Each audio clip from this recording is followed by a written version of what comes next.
2,000 educational institutions to be brought under MPO soon. Dipu Moni. Star Online reports. Education Minister Dr. Dipu Moni today informed Parliament that her ministry has taken measures to bring 2,000 eligible educational institutions under monthly payment order in phases soon. I have already talked with Finance Minister about allocating money for bringing educational institutions under MPO. The eligible schools and colleges will be brought under MPO very soon after getting the required money, she said in reply to a supplementary question.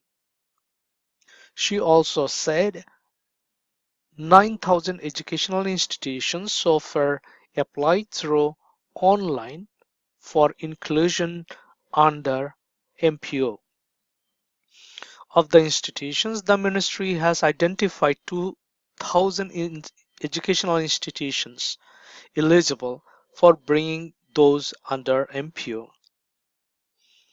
Primary Education Board by 2022.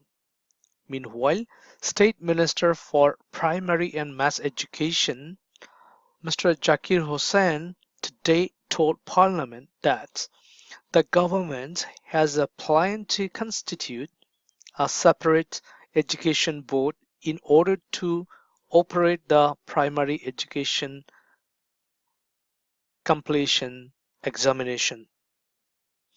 The government has a plan to constitute a separate board to administer PEC examination under the Primary Education Development Program. The State Minister said this while responding to a stirred question placed by Treasury Bench lawmaker Nurun Nobi Chaudhry of Bola 3.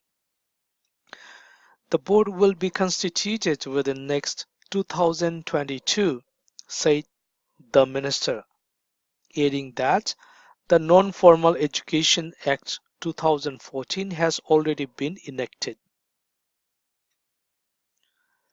The important part of the act is to establish non-formal education board, he added.